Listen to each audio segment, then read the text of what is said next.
Health is wealth at malinaw na kalusugan ang isa sa pinakamahalagang sektor ng lipunan. Kaya sa mga pangako ng Pangulo sa health sector, ano na nga ba ang mga natupad? Narito ang special agenda report ni Pierre Pastor. Ito ang Jose Lingad Memorial and General Hospital sa Pampanga. May makabagong pasilidad sa kanilang Advanced Integrated Operating Rooms. Pinaka-latest din ang robotics machine nila na ginagamit sa mga operasyon. May robotics machine na din sa Southern Philippines Medical Center sa Davao. At ang Philippine General Hospital nag-acquire na ng kanilang pangalawang robot. So ang goal namin sa DOH, make robotic surgery accessible to the regular Filipino. Ang paggamit ng robotics sa mga DOH o pampublikong ospital ay isang pagtupad sa pangako ni PBBM na magkakaroon ng modern at high-tech medical facilities.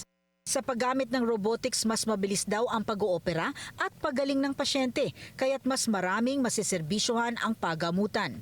Newly inaugurated naman ang Cancer Center sa Pangasinan na takbuhan ng mga may cancer sa probinsyang ito at ng mga karatig bayan.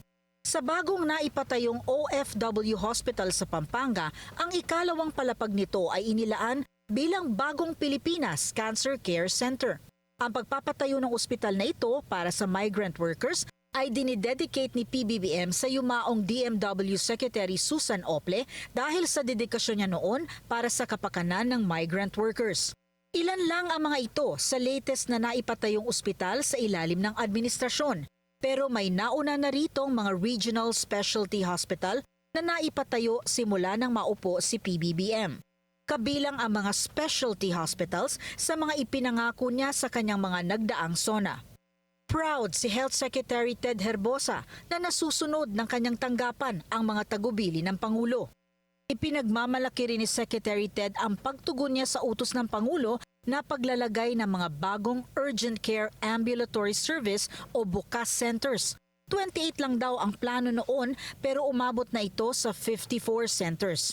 Mula Batanes hanggang sa katimugang bahagi ng bansa, may BUCAS center na nagseserbisyo mula 6 a.m. hanggang 10 ng gabi. Ito ang nagbibigay ng outpatient at urgent care sa indigent sector, tulong para ma-decongest ang mga ospital.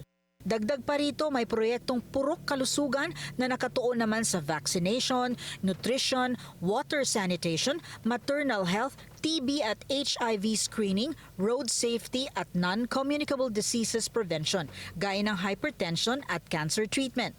At ang eskwela kalusugan na nagbigay medical services sa mga mag-aaral, guro at school personnel sa pagsisimula ng pasukan. Ipinagmamalaki rin ng gobyerno ang pagtupad sa isa pang SONA promise, ang pagpaprovide ng Patient Transit Vehicles o PTVs.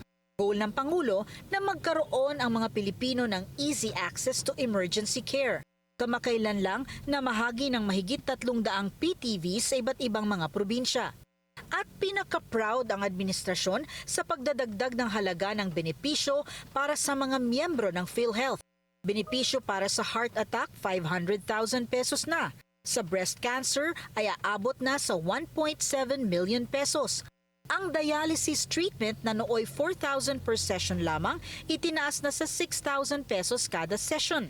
At para sa kidney transplantation sa NKTI na nooy 600,000 lamang, ngayon sagot na ng PhilHealth ang 2 million peso coverage.